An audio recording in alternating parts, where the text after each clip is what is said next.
Good morning, beautiful people. It is Wednesday, November 27th, 2019, the day before Thanksgiving. Tonight at midnight, our store.patmcafeeshow.com will be 20% off everything in our annual Thanksgiving thank you sale. We got a great lineup of Christmas sweaters, a great lineup of hoodies and sleeveless hoodies, some custom things, some flags, you name it, sweatpants, a lot of custom stuff. They'll get in there early. Don't want them to be sold out. That launches at midnight tonight. Now, what got launched last night was another round of the College Football Playoff Committee's rankings. Oh, my God, there was a shakeup at 1 and 2. Did they listen to the show? We'll talk about that in a little bit. Thanksgiving games tomorrow. You got the Bears at the Lions, the Bills at the Cowboys, the Saints at the Falcons. We'll talk about all of that. And also our Turkey Bowl memories. I happen to have one of my biggest moments in my entire life on Thanksgiving. We'll chat about that. Ducky Hodges is officially the starter for the Pittsburgh Steelers. Quack, quack, quack, quack, quack, quack, quack, quack, quack, quack. Which, by the way, if the season was to end right now, the Pittsburgh Steelers would be in the playoffs. We'll break it down if it was to end right now, who we think would win the Super Bowl. We got Roman Harper and Walter Jones joining us to chit-chat about life in football. It's 10:02. Let's have one from Indianapolis, Indiana. Evan Foxy. Play some Chase Rice. It's the perfect occasion for a little vacation from the heart of the nation. Not your medication, 2 hours of magic. Let's give it a go. Ladies and gents, it's the Pat McAfee Show. It's the Pat McAfee Show.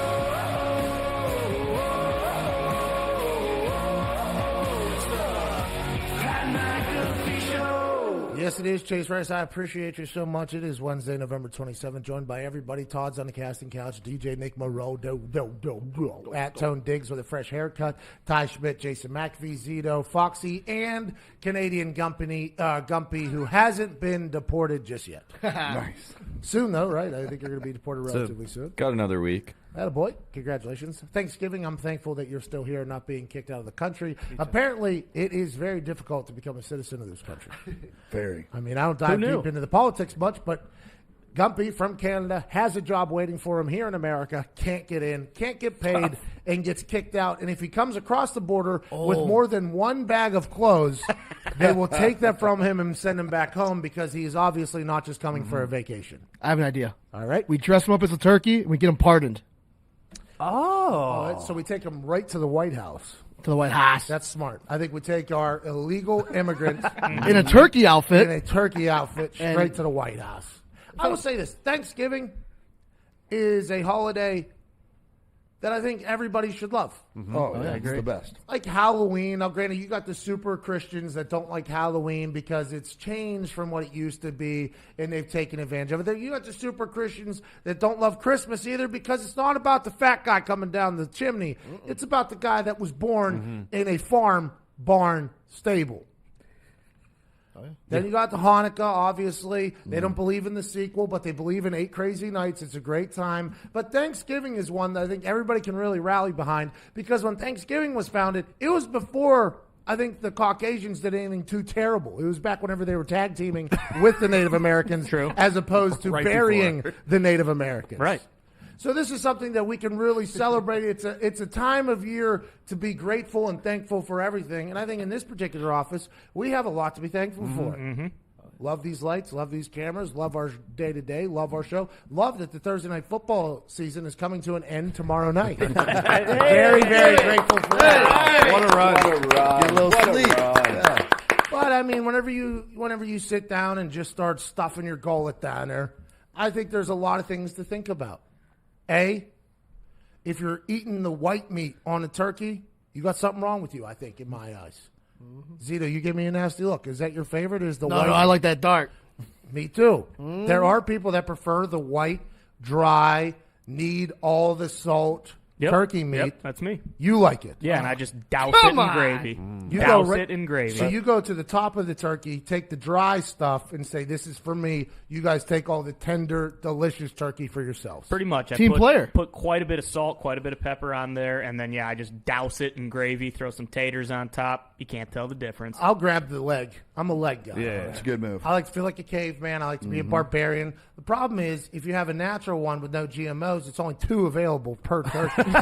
So you got to get in there pretty early. Now, granted, you can find 4 if you get a real messed up turkey, which, Those are by the the good way, ones. tastes the same. It doesn't matter. Science to me. turkey. Yeah, I'm all about a good science turkey. But I think the thing about Thanksgiving is that's when all the sides get to come out. You know what I mean? Oh, yeah. And I understand people like the green beans, and there's a casserole, I think, that everyone, a green bean casserole that comes out.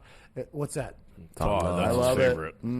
That's your favorite? It's got the cream of mushroom soup mixed in there. So green bean casserole is crumblies. your number one right there. It's a real boomer. move. Cornbread casserole is my number 1. That's my number 2. Okay, I can respect that.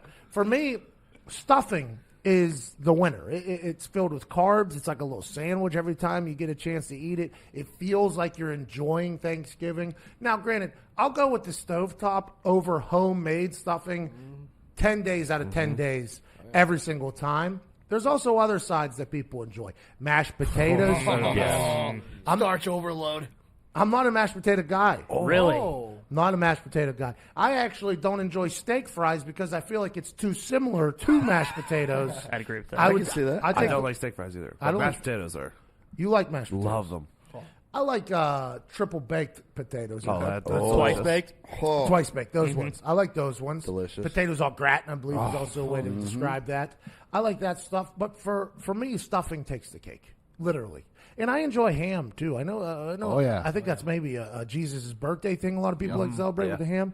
But if I have turkey and ham, I'm in a good spot. Honestly. I like the stuffing that comes out of the turkey. Oh, you like the stuffing inside the turkey? Oh, yeah. I think that's quite a tradition. You know, See, I'm with you. Give me out of the box. It tastes better. I think and it has a little bit more texture yes. to it. A little bit crispiness. Yeah, a little crispy because it's not inside the gullet. Of the, So what my family does is they take it out of the turkey and then they bake it after, so it does get the crispiness to it. Oh, they probably broil it. Maybe. Yeah. You Yeah, can't have broil. soggy. You can't be too Love a soggy. good broil. Yeah, soggy stuffing, not good. No. Anyways, what I'm saying is I love Thanksgiving. Oh, yeah, it's the best. I love it. The Starting dinner like rolls? I mean, Come on. by the way, I don't think there's a single family, I mean, aside from like the super families, that actually go like, all right, what are you thankful for this year? Everybody just goes, how can we get as fat as possible, as quick as possible, watch football and nap? And that's why you have to like it. That's why you have to like the holiday. I will start my diet on Friday, by the way. Yeah. Monday. Monday. Yeah. Yeah, you need leftovers. Yeah, let's today. back that thing up. The sandwich, the dinner roll, turkey ham sandwich with stuffing in there. Oh, I do a Thanksgiving skillet the next day where you just throw everything in a skillet and mix it all up, and that's not a bad play. oh, it's good. What I'm learning is you work a lot harder in the kitchen than I do. Well, yeah, one day a year, that's fine. 2 days. I mean, you Whatever. Yeah, I like what you're doing. Well, I don't work at all on Thanksgiving. We will have a best of tomorrow that Ty Schmidt has put together. It's Ty's best of because I have to travel to Mississippi for the last game. Ole Miss hosts Mississippi State hosts Ole Miss. Ole Miss, Rich Rodriguez is their offense coordinator. That was my college coach. First time seeing him in 10 years, probably. Excited for that conversation. But he actually ties into the new college football playoff rankings because at the top of the rankings, there is a new team at the top of the mountain. The Ohio State Buckeyes are now officially the number 1 ranked college football team in the country. Number 2 is LSU. Number 3 is Clemson. Number 4 is Georgia. Number 5, Bama. Number 6, Utah. Number 7, Oklahoma. Number 8, Minnesota. 9, Baylor. 10, Penn State. Now, let's go right back to the top with the Ohio State LSU. I've been saying now for, a week and a half. LSU gave up 614 yards to Ole Miss. It's a lot of yards. If you have a defense that has the ability to give up that amount of yards, you would think in a big-time game, there's a chance that could happen again. Everybody's saying, well, their strength of schedule has already been immaculate, and they haven't really got bitten in the butt by that thus far. They beat Alabama in Alabama. I understand all of that. I very much understand all of that. But Justin Fields, the quarterback for Ohio State, let's assume that if the Ole Miss quarterback, who I should know his name, can put up 614 yards of offense against LSU. Let's assume that Justin Fields, the most efficient guy in college football, will be able to do the same. Chase Young, the best defender in all of college football, is also on that team, and their punter and kicker are good. I like Ohio State at number 1, even if their strength of schedule hasn't even touched what LSU has yet, because LSU's in the SEC. They still have to play either Minnesota or Wisconsin. They still got a couple big games where they could find a hiccup or a loss. LSU could do the same damn thing, I guess. But for me, this looks like this is setting up how it should be, even though if you're a Clemson fan, you're sitting there like, hey, we are still the reigning champions. We have still yet to lose, and we are still getting hot and hotter and hotter. So as long as you're in there, it doesn't matter. But for me, I think they got it right with Ohio State at 1. Yeah, Ohio State offensively and defensively, there's no weakness to their team. And then if they beat Michigan and Wisconsin or Minnesota, those are 2 great wins. There's no way they're leaving number 1. No way. Well, they were number 1 at one point, and then they won by 50, and then they dropped to number 2, and it was like, well, what do you expect? LSU is Georgia in the championship, SEC championship, most likely, or yes. But I still don't think the win against Georgia versus wins against Michigan and Minnesota probably are going to put LSU above Ohio State. Well, the thing about it is, and Greeny said it this morning, that they don't want LSU and Alabama playing each other in the college football playoff. They would rather have that be the championship as opposed to the first-round game. Which is interesting to me. Would you rather have 2 SEC teams in the championship, or would you rather have them play in the first round? I don't know how much that one makes sense to me. I would like to dig deeper into Greeny's brain there and why he would think they would think that. For me, I think, honestly, it's just strictly because of the 614 yards that LSU's defense gave up and how Ohio State doesn't seem to have a flaw. Now, granted, there's a little bit of a meltdown that happened there against Penn State for a couple drives that let Penn State back in the game, but Ryan Day, Ohio State, got it back on track. And the fact that they lose Urban Meyer and have gotten better is hilarious to me. And that Ryan Day guy, by the way, swag. I heard him talking to the band and the fans like 2.5 hours before the game, and he was like, hey, we're going to kick their ass. Like, he is just like, he is a tell it how it is. I think his players will rally behind him. I assume Ohio State's got a guy for the next 10 years in Ryan Day. Good for him, good for them. But for me, I think Ohio State's the most complete team, even though Joe Burrow and what LSU has done on the offensive side of the ball has been nothing short of impressive. Their defense can step up and make some plays. For me, Justin Fields is the Heisman winner. He's the most efficient quarterback I think football has maybe ever seen with his stats, with turnover ratio to touchdowns produced. Joe Burrow, though, in that same locker room of Ohio State, leaves, goes to LSU, resurgent down there with Coach O. I think they got it right, though. A lot of people on the show last night, the revealing show, said that they think Utah is going to jump Alabama if they win out, and I just don't. I don't see that. I don't see how that happens. Well, for the sanctity of the leagues, Pac-12, if Utah goes undefeated in dominant fashion, Right. and College Football Playoff Committee says, well, we picked the best 4 teams with teams that have losses, with teams that do all these other things, you kind of bury the Pac-12 if you do that. Now, granted, I've gotten a chance to talk to a couple Pac-12 coaches how they feel like there is a bias against them anyways in this entire thing because they're on the left coast, because they play at night. But if you do that and Utah does go undefeated and they do win out, and you don't let them in, you're basically telling the Pac-12, you guys might as well be the American Conference. You might as well be MAC. You have no chance of making it in. What's the purpose of them being in the Power 5? There is none. So I think that's why people are saying that potentially on television to generate that conversation. But for me, I think this is the wrong system. It's better than the BCS system, which is when the NCAA sold their right to name a champion. They sold their right to the BCS to name a champion. That's just flat out what the NCAA did. You go to the NCAA Hall of Fame back whenever there was the BCS thing. They had the Division II champion in there because that was the only champion they were allowed to name because they sold their right to BCS. So whenever BCS was happening, everybody knew it was crap. It was a crock of poop. So this now is a little bit better, but I don't think we have gotten to perfection yet. I think you have to have an 8-team playoff. I just think you have to. All the champions, the Power 5, then 3 at larges. So then this Utah conversation is an even one because you're going to have a lot of upset people in the Pac-12. And not only are the coaches and players upset, let's talk about the fans of the Pac-12. What do I even care about these teams for if they got no chance to win the championship anyways? What are they going to do, win the Rose Bowl? Awesome. The Rose Bowl means nothing. Yes, there's a lot of history and tradition to it, and it's cool to get the chance to play in the Rose Bowl. But if you're not in the playoff anymore, you might as well just call it a day. It's kind of a shame, to be honest with you. They'll get it right, though. 10:15, we'll be back on the other side with a guy named Roman Harper, who is a safety mostly with the Saints and went to Alabama. We'll talk to him about the SEC bias that seems to be in college football. Or is that gone now that Ohio State's the champion? I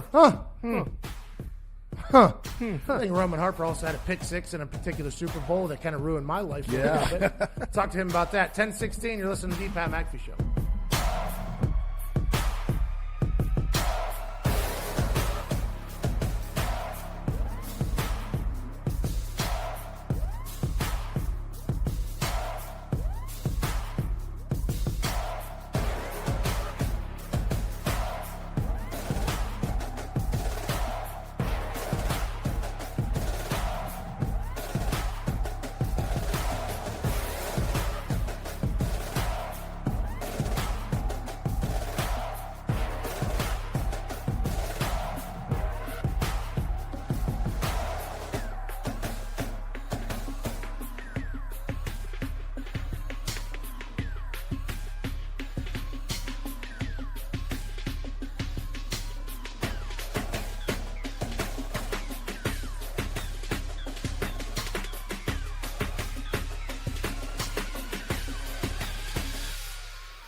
Welcome back to the Pat McAfee Show. It is Wednesday, November 27th. We are now being joined by a man who's a Super Bowl champion, a two-time Pro Bowler, spent 11 years in the NFL, mostly with the Saints, went to University of Alabama, Rotad. Ladies and gentlemen, from Paris with love, Roman Harper. Thank you, guys. Thank you. Hey, bonjour, ça va? You over there in wee land, yeah? Oui. Bonjour.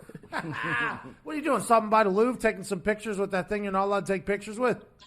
Yeah, I actually did take. Well, you have to have the flash off. That's the big thing. You somehow or another the flash messes up the painting. I don't really get that, but whatever. Yeah, it's been pretty cool. I also noticed something. My neighbor in North Carolina, actually, they're in Paris as well, and she pointed something out to me that I had no idea. French men have very narrow shoulders. So now I can't stop looking at everybody and looking at how narrow everybody's shoulders are around here. It's so true. You got some thin dudes ready to quit in war at any given moment. All right, I tried to bring up war because I know they are like defeated at war. Shout out to the French. They've brought us a lot of great things, but also have a lot of terrible things in their past of being cowards. Now, let's move forward. The New Orleans Saints right now, a team near and dear to your heart. You won a Super Bowl with. They are getting hot. And Michael Thomas, a lot of people are saying, best player in football right now. Do you feel the same way? It's really hard to argue against it because everybody knows he's going to get the ball, and he still finds a way to get 10 catches every game. Like, somehow or another, he's still getting 10 to 12, 13 catches, 140, 100 and some yards every game, week in, week out. And he's facing the best defensive guys that they have. They're double teaming. They're doing whatever it is. And Sean Payton, Drew Brees, and those guys are finding different ways to get creative to get Michael Thomas the ball. And this guy is a beast on the field. He plays hard. He is attacking the ball all the time. And not only that, but his run after the catch is something sneaky that we don't give him enough credit for because he doesn't just go down. He plays with attitude all the time. As a safety, now when people talk about double coverage and you're kind of watching it and everybody's like, well, it doesn't look like there's two people on him. There's always like a shade over the top, right? Can you explain what a double team in the NFL looks like? So double team in the NFL, look, we're going to have a corner play inside and underneath, and then the safety is going to be over the top for anything going deep or over the corner's head. So that's how you kind of take it away. Or you can do a slice technique, which would be the nickel or the corner being shaded outside. So he's outside and high over the top. And then I got an inside safety coming down late to take away the inside and underneath routes. So that could be another double team. Or I know one time we got creative in the red zone against Calvin Johnson. We just said, bump it. We're just going to double jam or vice him. We just put two people right in front of him at the line of scrimmage. And then that right there is the ultimate double team coverage. When you just line up two guys just like jammers and say, hey, we're going to get this guy. And now the quarterback doesn't even look his way. Okay, so whenever you have four eyes on a guy, like Michael Thomas at all times, it sounds like, how is he still getting 130? Is that good offensive draw by Sean Payton, or is that strictly Michael Thomas and Drew Brees being on the same page? It's got to be both of those things. First of all, when you got guys doubling, that means they're trying to take him away. But I think the Saints do a great job of putting Michael Thomas in the slot position where it's harder to double guys. If you do double, you have to show it right away. So now that allows you to show your hand as a defense. And offensively, that kind of gives you an advantage for Drew because that's what they like to do. They like to run a lot of empty sets. So they'll put Alvin Kamara on the same side with Michael Thomas and really kind of make defenses kind of show their hand because that's what teams are trying to take away when you're playing the New Orleans Saints are those two guys. So when you start doing that, that allows for people like Jared Cook to all of a sudden now he's coming alive and other things like that. And then now if you're not doubling these guys, now I know exactly where I want to go to the ball. And one-on-one, nobody's covering Michael Thomas right now. So Drew's very confident with throwing the ball to him. I think that he never drops the ball and Drew's not inaccurate throwing it to him. His catch percentage is unreal when actually targeted. Okay, so by the way, thanks for breaking that down. I feel like a much smarter person. Tomorrow night, just a little defensive perspective. You know what I mean? It's just a little bit. Well, if you can give us some perspective on the rivalry that's the Saints Falcons that goes on tomorrow night. The Falcons just a couple weeks ago, came in to a buzzsaw in the Superdome against a hot Drew Brees, a hot Michael Thomas, and made them look bad. Is that just a rivalry game, a off game? What should people expect tomorrow night, Saints Falcons? I think the Saints really need this as a bounce back. Not only that, but the 49ers are not losing right now. So in the Saints' mind, they're trying to get to the 1 seed. They're trying to get home field advantage. This game is bigger than just the normal Atlanta versus Saints rivalry game, which it will be ratcheted up a little bit because of that. But playoff implications are really big for the Saints. And now the Atlanta Falcons are playing spoilers. I thought they were going to continue on this trend of playing well, but then they get smacked by Tampa Bay all of a sudden. So who is Atlanta? Are they the real team that showed up the last 2 weeks versus Carolina and the Saints, or what they saw just this past Sunday? So I'm really looking forward to it. I think the Saints go out there and get this game, because I thought the first game they were sleepwalking and just going through, we'll get it right by the third quarter. We'll get it right by this. And then they never got it right. And you look up, Atlanta wins that game, and they got some confidence built and things like that. But now 2 weeks later, they're kind of right back in the same lull of where they were. I think that's what people forget about NFL players, because they're in video games and they're all these things, is they're humans. So that mindset of, we'll get it right in the third, that can really happen, especially if you're playing against a team that's probably going to get blown up at the end of the season. Right. And not only that, but Atlanta was supposed to be good this year. I thought they were going to be a team that was in contention, especially in the NFC South. And now you look up, they hadn't won a game all year long, and you're facing them, and you're like, yeah, we'll just go ahead and dust them up real quick. Coming off of a bye week, they were rested. Like, all the things say that you were going to win this game easily. And all of a sudden you get blown up and you get beat up, and they sacked Drew 4, 5, 6 times more than what they had like all year long. It was a crazy game. And so now you look at it, I think the Saints are going to be more prepared. They understand exactly what they're going to be getting into. I think Marshawn Lattimore needs to play. If he does not play, I think Julio Jones and Calvin really have a big day. So I think Marshawn Lattimore will play a big role in this if he's healthy enough to go. Yeah, he's a heck of a DB back there. You said that the Niners aren't going to lose. I actually disagree. I think whenever they take on the Ravens, I think they are going to lose strictly because of this. Now listen to me here.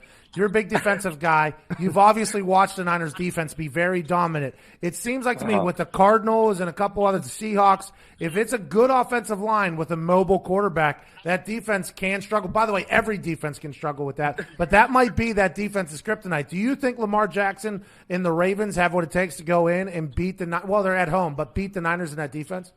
I do, just purely because the Ravens are having so much fun. They make me want to go play football again, and I don't say that a lot. They are having fun, they're winning, and they're playing with swag. I mean, this guy Lamar Jackson is amazing with what he's doing right now, and it's crazy because everybody that doubted him and said he couldn't do these things that he was doing in college, he's kind of doing them in the NFL and making everybody look bad. Yes. And it's funny because just because the defensive end, you're running the option and things like that. I ran some option in high school. So the defensive end has the quarterback. But when the quarterback is somebody, the best athlete on the field, it's a problem because the DN is not the best athlete. So you get him in space against a guy like Lamar Jackson, he doesn't even stand a chance. And then next thing you know, he's on to the second level, third level, and he's running by linebackers and safeties. So it's just a really hard problem to deal with. Not only that, but it's like preparing against Navy, right? Like, it's an offense that you don't see every week defensively. So you're not used to seeing these, having 3 tight end sets or running game that's straight downhill. You see so much more of like spread out and offenses doing now, more 11 personnel, where Baltimore is going back to old school and things that you're not used to seeing or preparing for defensively makes it so hard to get a good grasp of that in just 1 week. That's such an interesting thought because Bill Belichick was born and raised in the Navy football program. That's his dad coached there for 40 years, and even he had problems with Lamar Jackson. I'll be excited to see if anybody can stump him. You mentioned college. Let's talk about college.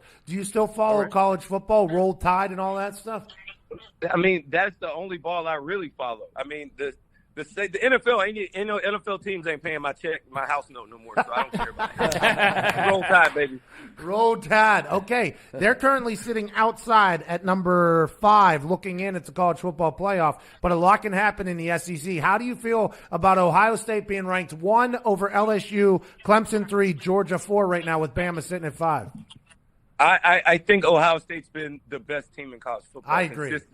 And just when you look at their body of work, look, this guy Justin Fields is off the chain. He's got a big arm. He's a problem. I don't know. Look, Alabama, we don't want to face him for real. Our defense isn't good. So I'm a little nervous, and we don't have to it's a lot of different shaky things. I'm kind of nervous. And as an Alabama fan, I don't know if I can deal with another loss. Like, the trollers are real out there in Alabama. And so I might just be happy with going to a bowl game and just winning my bowl game. You know what I mean? Like, it's okay. We don't get enough credit for winning your last game of the year. Like, that's a big deal in college football. So I think LSU has beat the best amount of teams, like the best teams in the NCAA this year, but their defense is what's going to separate them versus Ohio State, who I think that guy Chase Young can go out there and win you a game himself. Right now, Clemson's really playing well. I think they're on the way up right now. They're playing they're trending in the right direction. And then you got Georgia at 4, but I think LSU will beat Georgia, and then that probably will put us back in. And Oregon losing the other week really helped too, because now they got out the way too, which, that's another thing. I don't think people understand, like, winning in college is so hard to do week in and week out because you're dealing with 18, 19-year-old kids. Mm-hmm. Somebody might have broken up with their girlfriend. Somebody might be emotional about this. Like, things happen when you're 18, 19 years old. Yeah, and you got school as well. I mean, there's a lot of things that play into it. I mean, the girlfriend, though, isn't. I went to Alabama. I didn't think about school. Hey, I talked to Cardale Jones last week, and he had that tweet where he was like, we're getting paid to play football, not to go to school or whatever. And he is actually like a scholar, that guy, out of nowhere. What happens if Utah goes undefeated in the Pac-12, okay? They go undefeated, and they don't make it into the top 4. What does that say about the college football playoff selection process and everything like that? Because Pac-12, by all accounts, is one of the biggest conferences in all of football. This team could run the table, win it, and still be outside looking in on a couple one-loss teams that have made it in. What do you think that is?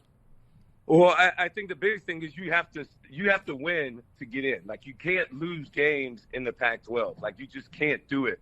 And Utah lost one early seems like it's going to come back to haunt them. Oh, that's on. And I know they're running the table in the Pac-12, but the loss early hurt them. The same way it kind of, it really – so Alabama, you look at that, because everybody wants to talk about Alabama's strength of schedule. It is weak, but it's also because everybody in the SEC West has gotten terrible, all right? And the one time, you got Tennessee on the East, they've all of a sudden been terrible. So you really can't control who you're playing, and then outside the other teams that, you can't, and not everybody wants to schedule Alabama. You can't, it's hard to schedule games, out of conference games against Alabama as well, because people just don't line up to play them.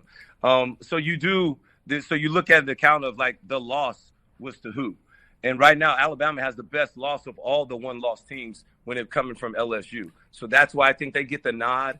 But I do understand the argument, because you want champions into the whole system. And it's just bad because the Pac-12 football as a conference has gone down the last 2 years and has not got the credit that maybe they should deserve, or maybe they need to continue to play up. Like, would the same issue be happening if we had USC in the same conversation? No.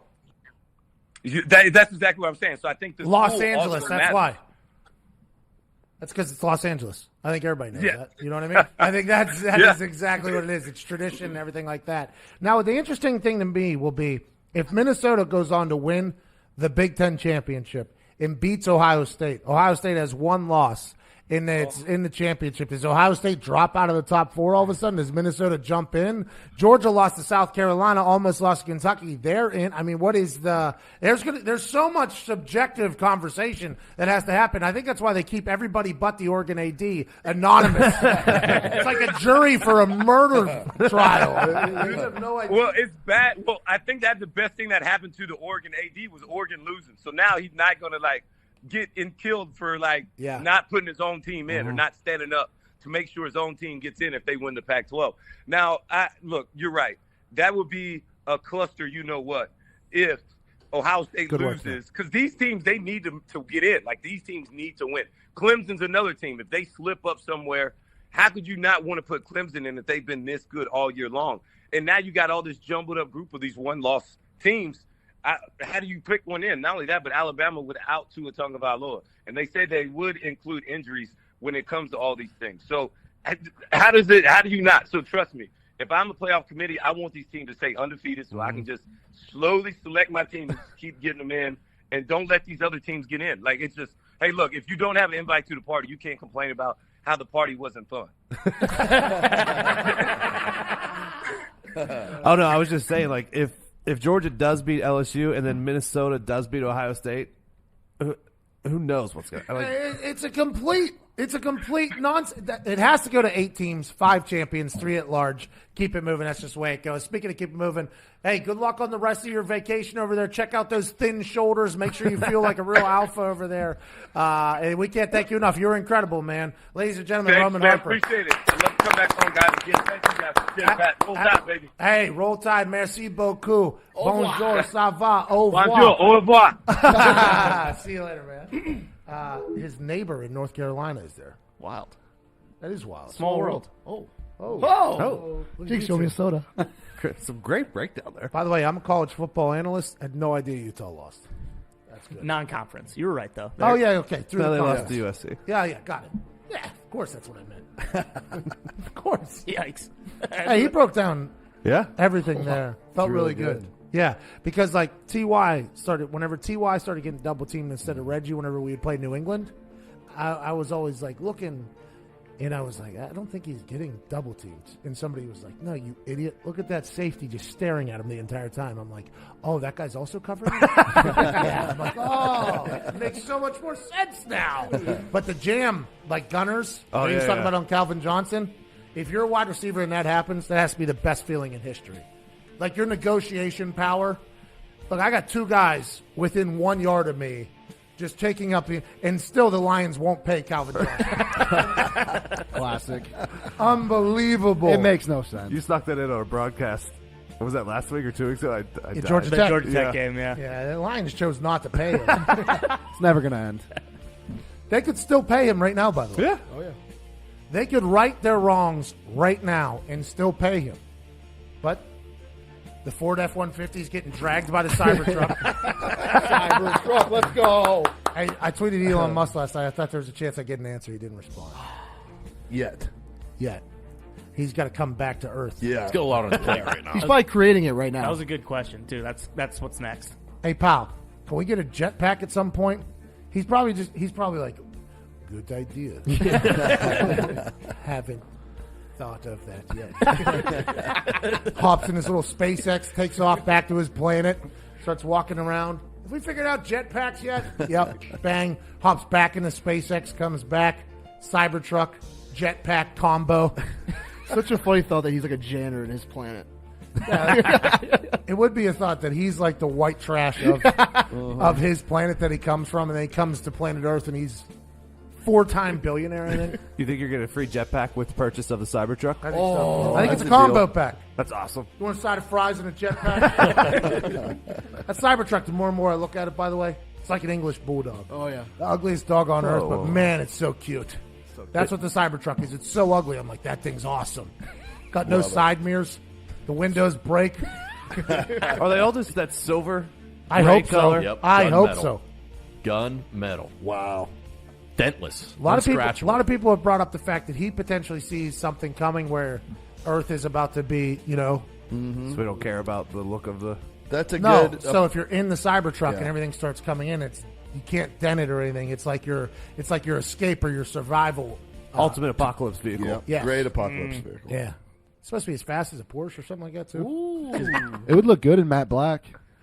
It would. But I'd buy it then. You know what else too? You put a little rhino lining on the back of that thing. Oh, you stop it right now. Be interesting to see if someone kills themselves driving down a gravel road on that thing, though. No, it's undentless. What are you talking about? Well, the windows smashed pretty That was a easily. prototype. Driving down a gravel road, you're I gonna think that kill was all yourself with gimmick. all the- Truck I kicks don't up know. a rock, you go straight through the windshield and buries through your brain. That's what I'm saying. That's what I'm saying. It's a possibility. That window broke easier than a regular car window. He did it so softly on the second one too. They literally had like movie candy glass. It looked like. He did that on think purpose? They do it on purpose Yeah. too, Yeah. because it Yeah. went, and everybody just assumes, oh, they'll get that figured. I'm not worried about that.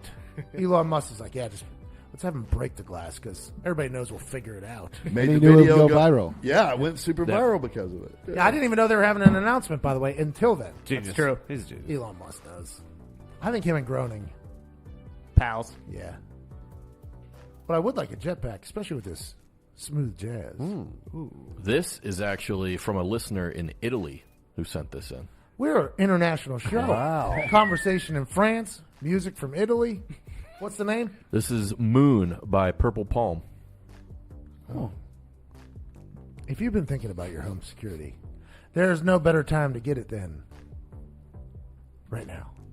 This week, Simply Safe is offering listeners of this show the best deal of the year. You'll get 25% off. What is that as a fraction? 1/4. And a free HD security camera. You hear us sing the praises of Simply Safe Home Security on the show every single week, damn near every day. It's the best in home security, period. With Simply Safe, you'll get everything you need to keep your home safe. Entry sensors, motion sensors, a smart lock, video doorbell, security cameras, plus 24/7 professional monitoring with police dispatch that's 3.5 times faster. It's the home security we trust. So, if you've been waiting around the fence of getting a security system, don't wait. Wait no longer, mon frere. Go to simplysafe.com/Pat to get 25% off your system plus a free security camera. This is the best deal you'll ever find in home security. Order before this Monday to get this exclusive offer. 25% off and a free security camera at simplysafe.com/Pat. simplysafe.com/Pat. Everybody knows gifts are being delivered to the house. And what are those bums, those burglars like to do? They like to snag them right off your porch. At least let's get a picture of them, an HD picture of them, so we can put it on the news and publicly shame them for doing that. Simply Safe, the best in home security. It really is, though. They're the greatest. It's the best. It's so simple. So simple. Now, I wish I would have thought of this concept of home security earlier. You just put up a bunch of cameras that are all wired right to an app. That's very easy to just tap on, and they turn on anytime any movement happens. Yeah. It's a genius idea. Incredible. It is, because I had to get home security in my house that I bought years ago. They got like 17 guys like scoping out the house, like, well, somebody's going to break in. It's going to be to this one. Okay, so now I'm scared to death to sit here. Then they start drilling in there. They start doing everything in your house. It's expensive. It's intrusive. Simply Safe changed the game. 10:41. We'll be back on the other side. You're listening to the Pat McAfee Show.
Welcome back to the Pat McAfee Show, 1047. Some good beats there to carry us through this Wednesday, November 27, 2019. Basketball is happening. The NBA is happening. Even though they've considered shortening the season and everything like that, it is currently happening. We have a resident NBA fan, Boston Connor. Tell us what we need to know about the NBA. Here we go, Pat. I mean, the NBA is pretty simple. It's early on, but it's Celtics-Lakers in the finals. It's what the NBA needs. And at this point, all roads lead to Boston. Okay, and is there anything else happening other than that in the NBA champion is going to be the Lakers in Boston? When is that, 9 months from now? June. Who's playing good right now? Who's playing good? The Clippers are very good. Kawhi Leonard, he's very he's out there. I saw him making somebody laugh last night, too. Who was it? Leonard's out there. Sam Cassell, yeah. Sam Cassell. Yeah, Okay, so he's Kawhi killing. Leonard and the Clippers are playing well in Los Angeles. How are the Lakers doing with LeBron James? I went on a run after their first game whenever he was acting a little bit wild.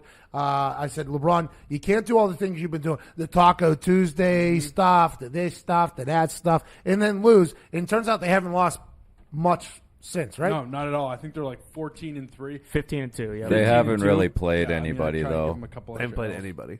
Yeah, they haven't played anybody, but LeBron, I think, is going to win the MVP. So Well, that's good for I mean, the NBA to have for LeBron back basketball. at the top, and good for LeBron. They're all the way back. How about Anthony Davis? He said that he went to the Lakers, and that was LeBron's guy. He plucked him, got him over there. How's he playing? he's playing pretty well. He's looking like the defensive player of the year, but there's a guy on Boston, Marcus Smart, also looking like the defensive player of the year. There's a lot of little storylines between the Celtics and Lakers, and that's why that's going to be the finals. Well, and the East is whack, right? The East has nobody Sorry, anymore because yeah. everybody left, and that's why Boston's going to win it? Yeah, basically. I mean, How's our he's guy all- Gordon Hayward doing?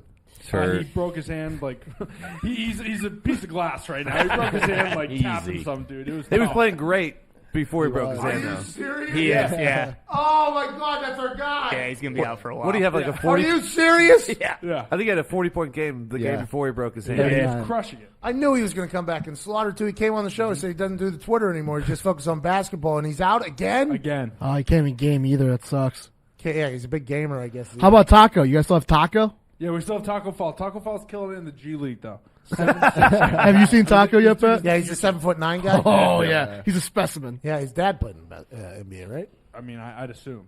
Anthony Davis goes back to New Orleans tonight to play, too. Says it's the biggest game of the year. Oh, so he's going to hang 40. It's Lakers-Pelicans tonight? Yep. Is LeBron playing? What about this load management? Is that still a problem? Not for LeBron, never has been. That's why LeBron's the GOAT. I mean, I'll even say it. But for Kawhi Leonard and stuff like that, it works. They won the championship last year. With Yeah, but I thought the NBA came out and said they had a new... You can't do it. They don't like you doing it on primetime game nights, like when you're going to be on. So the NBA made an announcement and said, listen, we make a lot of money off primetime television. We care about your safety, kind of. You don't sleep much and all that stuff. You play a lot of games. You don't get a lot of rest. But we care about your health. We understand load management. But if it's on primetime television, we don't give a damn about how you feel about your body. Is that accurate? Yeah, that's exactly what it is. Kawhi Leonard got fined. They basically said sit out TNT games, not ESPN games. Whoa. As a guy that's an independent contractor for ESPN, I like what we're doing there. I like that the NBA is selling them a little bit. I got a chance to hear what's-his-face speak to Greeny that one morning. What's his name? Jalen? Oh, Mr. Silver. Mr. Silver. Mr. Silver. Hearing him talk, he seems to be the best commissioner in all of sports, I think, right? Most liked until when? Until he makes a decision that's going to hurt somebody's feelings? Well, he's all in on gambling. So he wants to incorporate sports betting. So that's going to, help that field too. Vince Carter's still playing basketball. We got to see him. Greek Freak and Vince Carter went one-on-one for about a quarter and a half. Let's go Heels. And the 42-year-old held his ground against the Greek Freak. did. He's still a good basketball. Connor forgot to mention that the Milwaukee Bucks do have a better record than the Celtics. Yeah, but I mean, for sure. But the Giannis. So is were the you just only not other- even going to mention the Milwaukee Bucks this entire time? Come on. No, I knew. How can you Unbelievable. be our NBA Come on. correspondent when you don't even mention the team that's No, number one I in the knew- East? That makes I sense. knew naturally Giannis was going to come up, and You knew we loved the eventually freak. We would talk about the freak exactly. He had 50 points the other night. 50? 50. Guy can't shoot a free throw. He put up 50 points. Oh, yeah. He's fun to watch. He's a freak. He is very fun to watch. Yeah. didn't mention the Clippers either, who beat the Lakers. I talk about Kawhi. He's a Yeah, I Kawhi. talked about We Kawhi. also I mean, didn't Paul mention George, Luka too. Doncic, who's in the Luka league could for be the MVP. MVP. Luka's the guy. Who's that? He's the European flavor of the year so far. He kind Coming over from where? Czechoslovakia. Second-year player. What happened to that Spanish guy that used to do the cool passes? Ricky Rubio? He's still out there He's kicking. dead. No, he's still balling. No, he's still on the kicking. Suns. Very much alive. Very much alive. What is he, a Utah Jazz? I believe He's so. He lost the pass. Son. He's a son. How do I know this? You guys don't. Suns are not bad this year, actually. Booker's playing ball. The Phoenix Oh, Suns? yeah. Yeah. Wow. They're putting something together. I'm happy we can learn about the NBA here a little bit because I know nothing on Do you it. guys remember when they were Well, supposed to get an before outdoor Christmas. court? Who? The Phoenix Suns were supposed to get an outdoor court at one time. Are you serious? Oh, yeah. I love a everything fake fact. about that. That's a Zito fact. That's a fake fact. Oh, they were supposed to play a game outside. Yeah, that actually Oh, did there you happen. go. Yeah. Talks of that did happen. The New York guys, the New York guys would slaughter there. Oh, yeah. Whoever had the most New York guys on their basketball team would slaughter in the street ball outside. Those Europeans would have no shot. No idea. The only thing that's outside in Europe is soccer, like little soccer fields where basketball courts normally are. In Europe, it's like little soccer fields, right? So they got to go to gyms. Those guys, you get them outside that environment, I bet you they would crumble outside. Luka Doncic is the guy, though. Oh, yeah. He's Very the good. guy. Where does he play? Dallas Mavericks. He got Kristaps suffocated last night by the Clippers defense. Good defense. Porzingis. Still That's at 26. Kawhi, right? Still at 26 points. Phew. All right. Well, thanks for that, man. I really Yeah, feel of like we course. learned a lot. I feel like you didn't really know as much as other people in the room as our NBA correspondent. Yeah, but But He we was got- testing us. NBA doesn't start till but we Christmas got Day. there. Yeah, exactly. The NBA season you really can't tell until Christmas. Okay.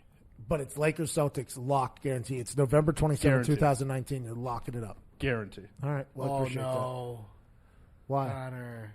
Connor, don't do that to the Celtics. Oh, you locked it. No. The Celtics are fine. No, there's no jinxing in here. Yeah. Is that your team you're a fan of? Ask Evan Celtics? Fox about Yeah. that. Yes, Oh. the Boston Celtics. Oh. Don't do that to us. No, I like what he's doing. I don't love like what he's it. doing. I hate it. Foxy actually said that since the Lions are no longer in contention, he's got a new team that he's going to start guaranteeing wins Oh, for. yeah. When you got Ducky Hodges slinging the rock, that bandwagon is looking good, and I might throw a guarantee out there. No.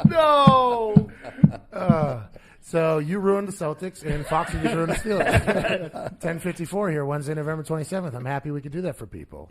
Sale starts tonight at midnight. By the way, store.patmcafeeshow.com. 20% off everything.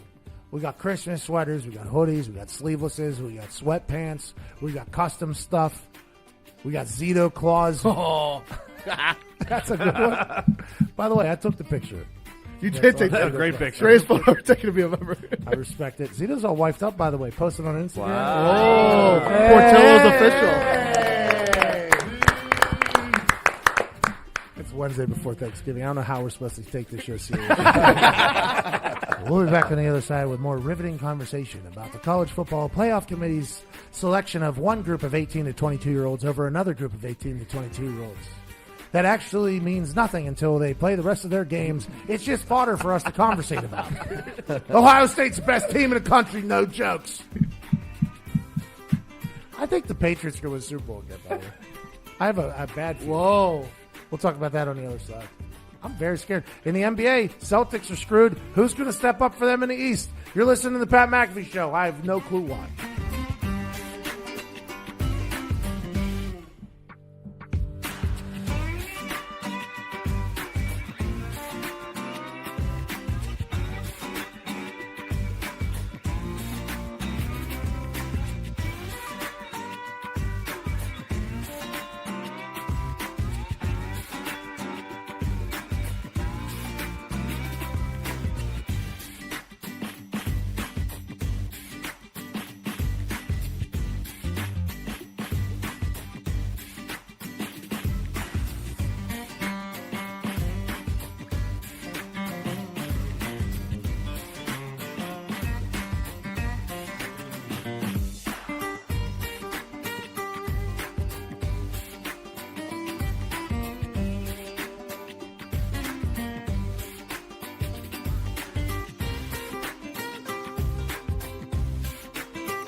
Yes, it is. Chase Rice, I appreciate you. That handsome country singer is on tour. If he comes to your city, go check him out. He puts on a great show. Sitting on the casting couch at Todd McCombs. Todd, how you doing? Good, man. I'm fired up for Thanksgiving. Like you said, no presents, all food. Best holiday ever. Yeah, because presents, there's a lot of pressure on giving of presents. Too much. By the way, as a child, my brother and I always got, just the worst gifts of all time. The worst gifts of all time. I look at what I'm gifting people now and what like kids are getting, and I hear stories of what other people got for Christmas. Outside of our mom and dad's, we got the worst gifts of all time. I got a Power Rangers watch one time, and I was like 16 years old. I got the same watch that year, and I was like 19 or 20. Yeah. Wait, you guys had matching watches? Yeah, Power Rangers watch. Yeah, absolutely. Mine didn't fit, though. It was for a child. So, the whole gift thing is interesting now because I understand, like, how it can bring happiness, but it's a lot of pressure, especially when you can just Google how much money I've made in my life. You know what I mean? So when I get somebody something and they feel like a little bit like jaded by it, I'm like, I hate Christmas. I hate it. And I don't like receiving gifts either. Yeah, it's awkward. It is. The whole thing is awkward, but I enjoy the decorations and the festivities and everything like that. I've learned to love that. Sure. But Christmas was not one of my favorite holidays growing up, and I think for a lot of people probably the same. But Thanksgiving has always been an OG for me. That has always been, granted OG means original gangster, but for this, original great for me. Triple OG Thanksgiving has always been. I enjoy it. It's something everybody can get involved in, and there's not a lot of pressure, except for the people that choose to eat the white meat off the top of the turkey. The best part? What's that? The best part? Well, I'm just saying in public, when you do that, you get judged immediately whenever you're the only one reaching for that pile. Yeah, but I don't give a rat's ass. I'm eating what I want, and basically, you said it earlier, the only reason I'm loading up is so that it come out of the back end so that I can eat more, watch football, and take a nap. That's all I'm trying to do. That's all Thanksgiving is. Yeah. Thanksgiving is just absolutely gourding yourself with food, stuffing your pie hole with more than everything you could possibly have, watching football and napping. Yeah. See, I always have an equal amount of white and dark on my plate every single time. Aren't you just so we are politically? The world.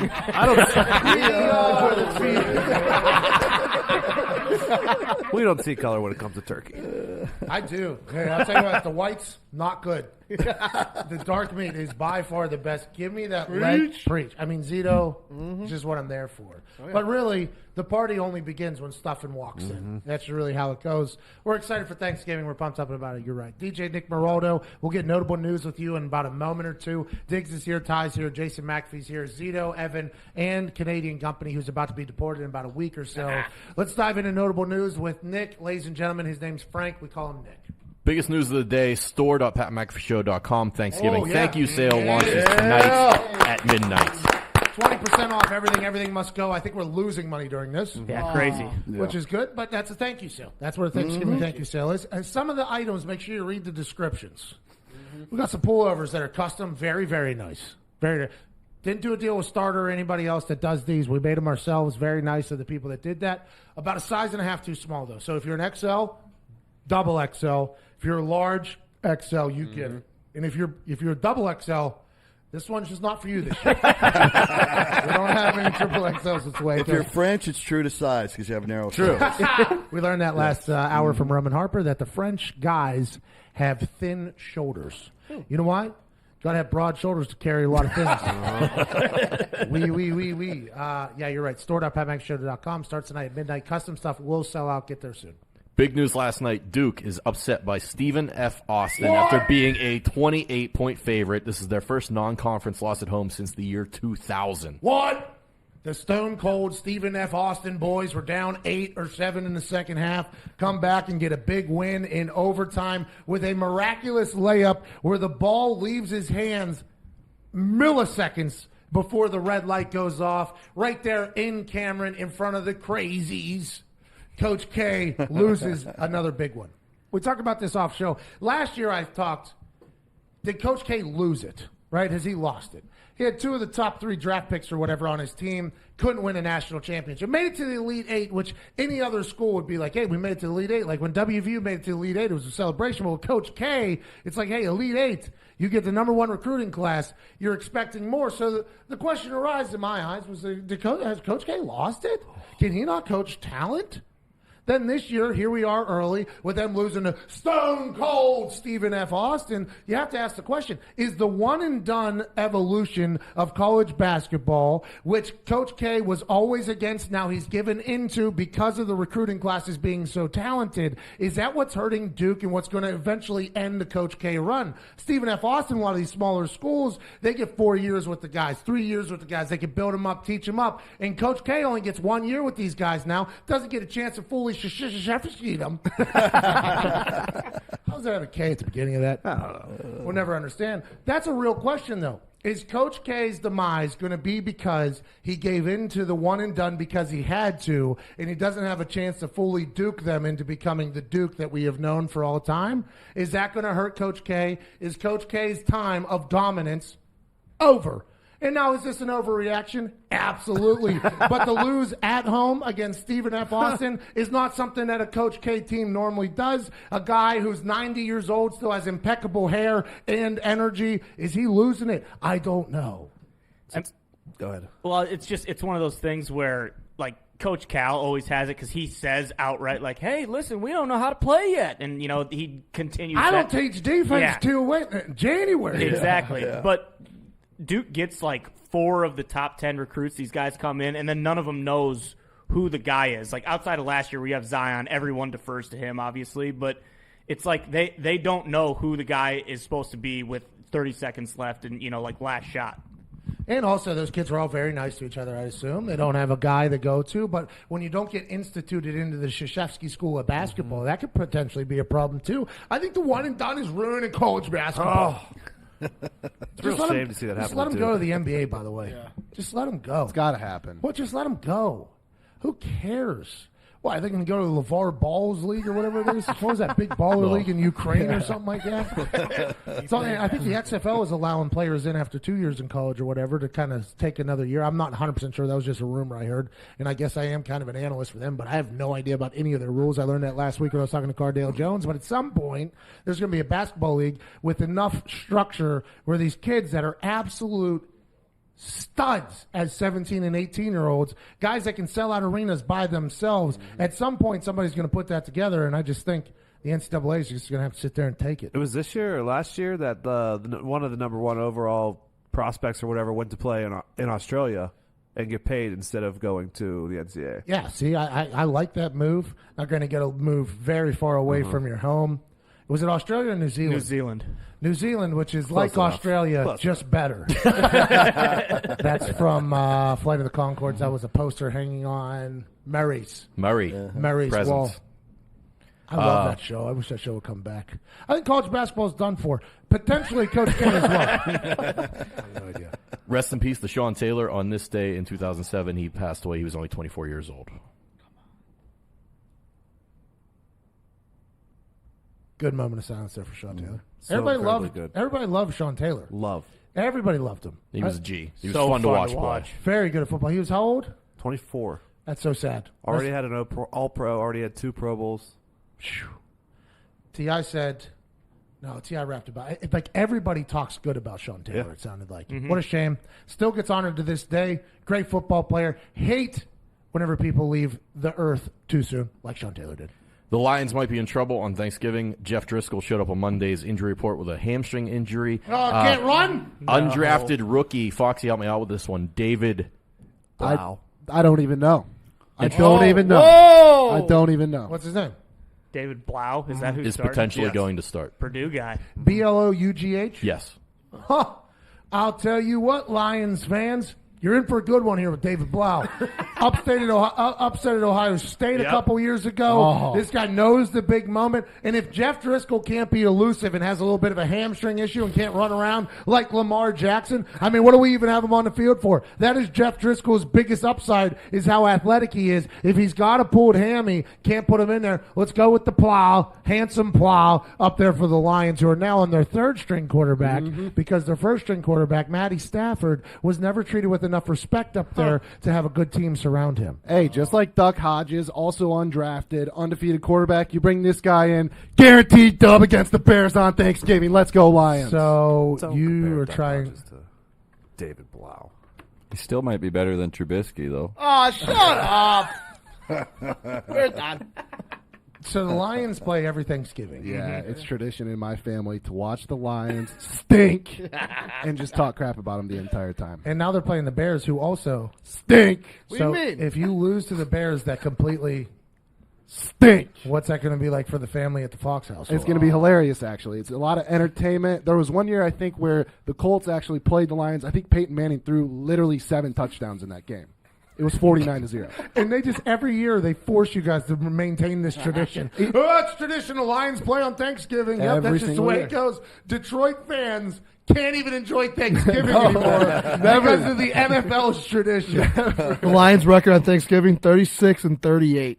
I think if we were to give a poll of the entire country, cities that love Thanksgiving and cities that hate Thanksgiving, I think Detroit would be near the hate Thanksgiving because they get punished by the NFL every year to have to watch their stinking ass team in the middle of their day while eating the turkey, and stuffing and any apple pie. I know families that make it tradition to go to that game. That is their Thanksgiving tradition, to Yikes. go to Nightmare. Ford Field and watch the Lions every single year. So It's sad. unbelievable. If you guys lose to Trubisky and the Bears, Again.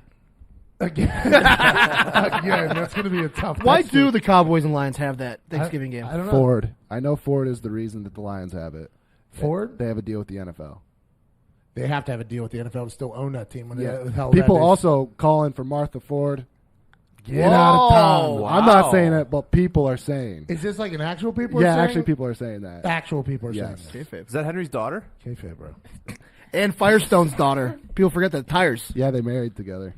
What? Yeah. It's amazing. Yeah. Firestone and Ford family had an arranged marriage? Yeah. What So a they put the tires of the dynasty. car. That's like the Roonies and the Mars did it too. It's the most insane thing.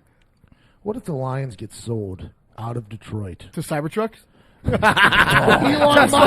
Elon Musk buys the Lions. That would be the ultimate savage move. That would be savage. I'm all in. Matt Stafford would probably appreciate it. I'd Yeah. rather watch the Macy's Thanksgiving Day parade than that game. I Oh, think. come on. The Bears Lions? Yeah. Is this the least? It won't be a slaughter like the Packers, though. Is this the least anticipated? Okay. Yeah,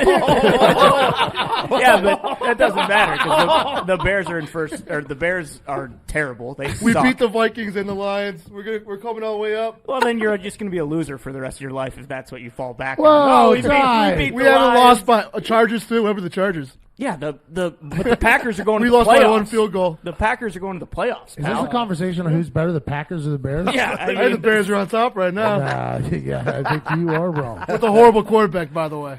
Oh, whoa, Whoa. I've said it before. Let's talk about an actual good team. The Ravens have punted just 22 times in 11 games, putting them on pace to punt 32 times for the season. That would be the fewest in an NFL 16-game season. That's incredible. What a compliment to Lamar Jackson and the offense it is. A lot of people say, like, as a punter, if you don't punt, are you upset? It's like, no.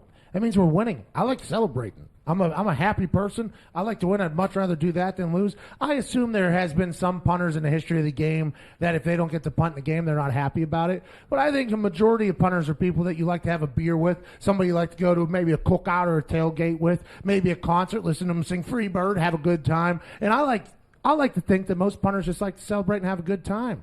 There was a year where we almost broke the most punts. We were 1/2 away from having the most punts in NFL history, like 3/4 away. We punted 1/2 like 9 times or 10 times in 1/2 in one time. I mean, that was the year we were very bad. We were on a suck for luck campaign, everybody's saying. But for me, Sam Cook, who's one of the best in the game, getting to only punt 22 times is the biggest compliment I've ever heard for an offense, Lamar Jackson. What year is this for him? Second year? Mm-hmm. That's insane. Everybody talks about Patty Mahomes changing the game and everything like that. This Lamar Jackson guy is just an unstoppable cat. No punting, basically. They punted 3 times or something in the last 3 weeks or something like that. It's insanity, dude. Absolute insanity. Sam Cook, though, still the same number of reps on game day, though. Because anytime they get the ball, he goes to the net, warms up. Warm-ups, you warm up. Halftime, you warm up. The entire 3 quarters, because it might come down to the fourth quarter. Now, granted, it hasn't because they've been up 100. But your one moment of action might be 3.5 hours after warm-up happened at the beginning of the game. And you're expected to perform, especially if you're Sam Cook, who has very high standards, not only for himself, but others have of him. You have to jump out there. So he's still kicking like probably 80 balls a game into the net, staying warm, 70 balls a game to do nothing.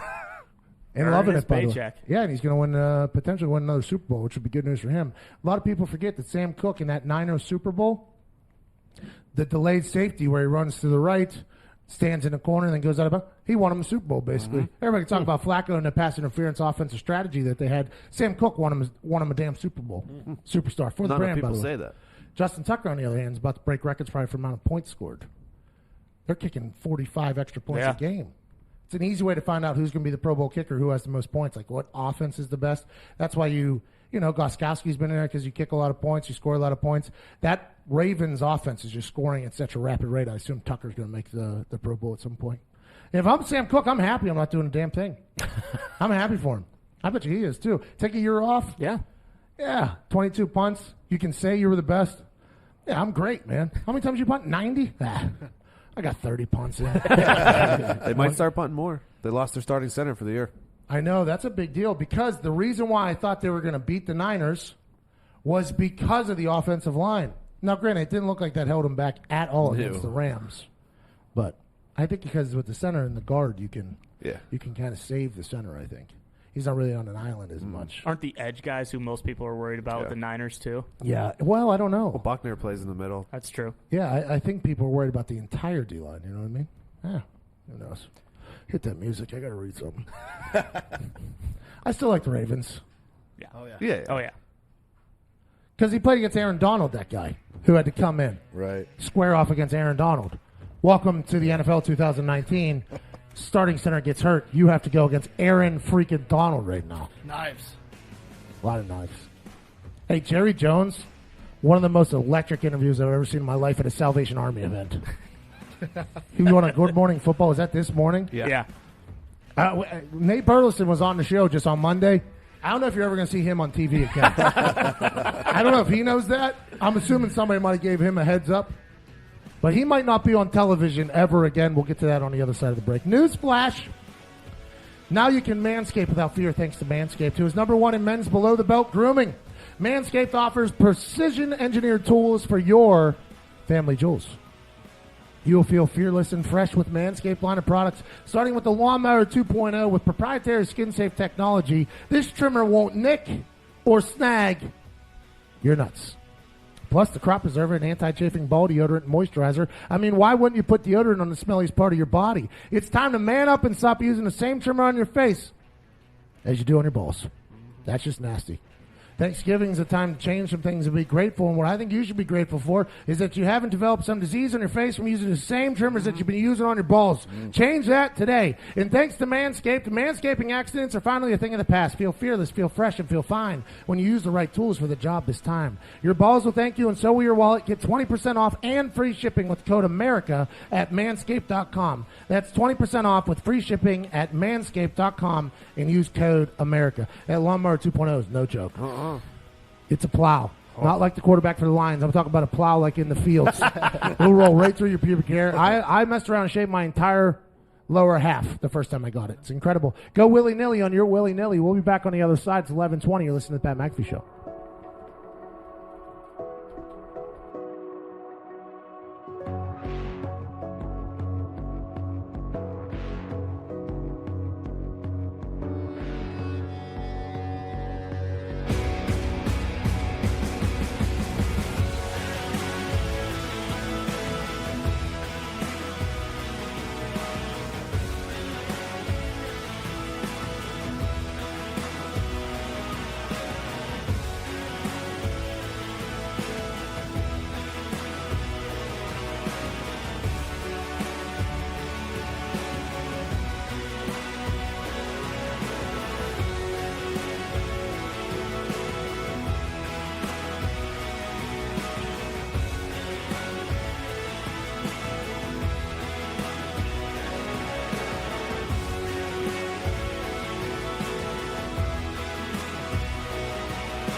Tonight at midnight, store.patmcafeeshow.com. Everything's 20% off in our Thanksgiving thank you sale. A lot of custom stuff.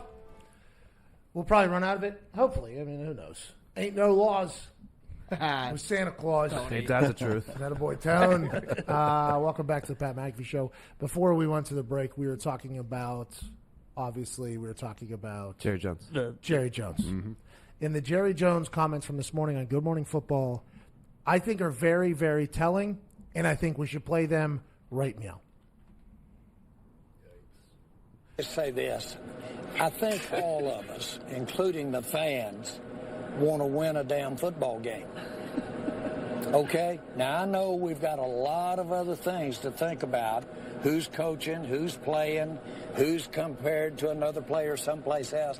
How about let's win some ball games, folks? We can take that other stuff. I'm not known as a guy who gets hand cramps when I'm writing checks. But I can win some football games. Okay, so that was in response to our guy, Nate Burleson, asking him about why Dak Prescott doesn't have a contract yet. He was asked in a very aggressive fashion. Mm-hmm. Yeah. Nate Burleson took his glasses off talking to Jerry Jones, who was at a Salvation Army event, by the way. I assume he was trying to market that. Nate Burleson, who's a friend of the show, friend of mine, asked a very direct question to Jerry Jones about why other quarterbacks are getting hundreds of millions that aren't nowhere near as good as Dak Prescott and why Dak hasn't been paid. And the annoyance of Jerry Jones in that response there was like telling, I think. He's sick of hearing about it. All he wants to do is win some games. He said, why don't we make the playoffs and then I'll think about it. So that means a couple things, by the way. That means that Jerry Jones is not 100% sold on Dak Prescott. We had a guy who wrote for the Dallas Cowboys on The Athletic or something like that for all these years who said it is a 99.9% chance that Dak Prescott is the quarterback of the future. With what I just heard, it sure feels like Jerry Jones, he said in there we can worry about that later, but let's win some games. It sure sounded like with that tone, that old Jerry, who does not mince words or mess up whenever he's speaking, isn't 100% sold on Dak Prescott. Now, you could have said that after the bye week when the deal wasn't finished then. You could have said that about a lot of things because this has become a conversation piece about the Dallas Cowboys. Whenever he was hot, Dak Prescott was hot. It was a conversation piece. When he was cold, it was a conversation piece. When he was hot, when he was cold, it's been a topic of conversation all year. So Jerry Jones is probably sick of hearing it. But in his answer, it did not sound like, I do not get cramps in my hands when I'm writing checks, especially for Dak whenever we get that figured out at some point. All he kept saying was, I just want to win a game. Mm-hmm. So that means he's not 100% sold on Dak, which is wild to me because he loved Tony Romo. Mm-hmm. And Dak Prescott's about 7 times the quarterback that Tony Romo was, which is very interesting to me. I just don't know how you could blame any of this on Dak. He's been the one, Zeke and Amari Cooper, obviously, but he's been the person that's got them to this point so far. By the way, we were told, once again, by somebody who follows the Cowboys, that it's a 99.9% chance that Dak Prescott gets a long-term deal. So let's assume that's the case. Mm-hmm. But that answer is very interesting to me. And Nate Burleson, who does great on that Good Morning Football show, I like that show. I like watching clips from that show and all that stuff.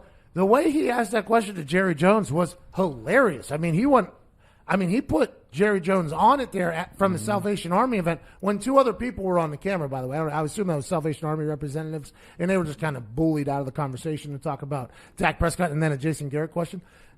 Jerry Jones runs the TV rights, I think, for the NFL. Nate Burleson's not going to be on TV ever again, I don't think. Don't you love the message with that, though? It's almost like, I appreciate your silliness and your questions, but let's worry about winning some games before we worry about paying everybody. Just assume nobody's safe right now. Well, that's what it feels like. To me, that was a beautiful moment. Is it because I question if Jerry Jones still had his edge, you think?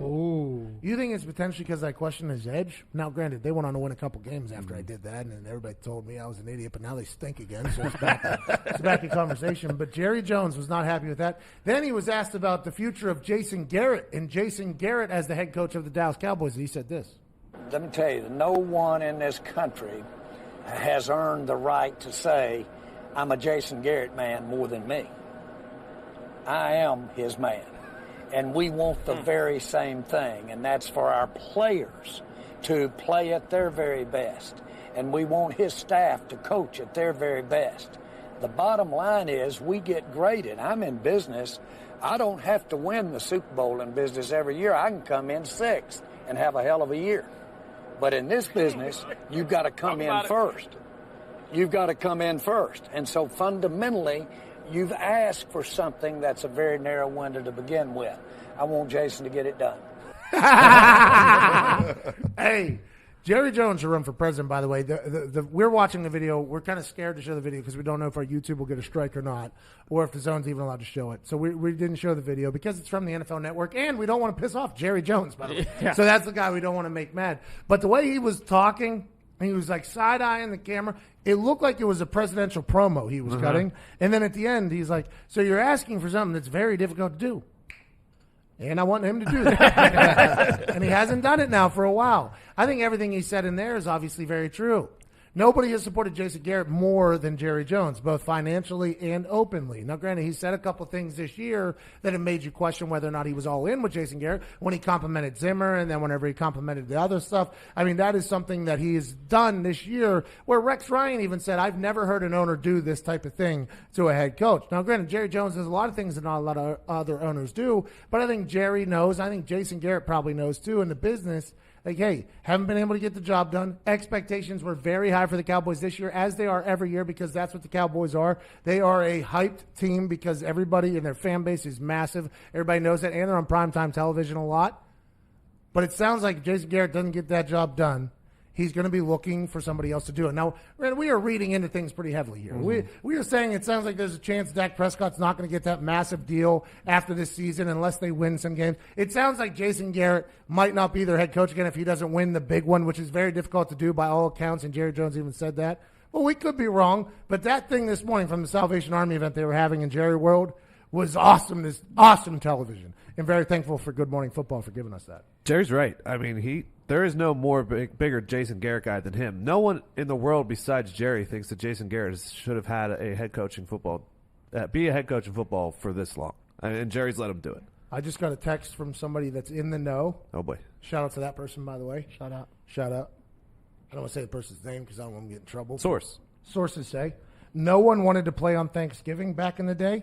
Dallas and Detroit volunteered for the game, so they've been grandfathered in to host the game forever. It's become their tradition. Oh, wow. So 30 teams didn't want to do it. 2 teams said, we'll do it. Jerry Jones goes, prime time on Thanksgiving? We'll do that. And then the Ford family's like, nobody ever watches us.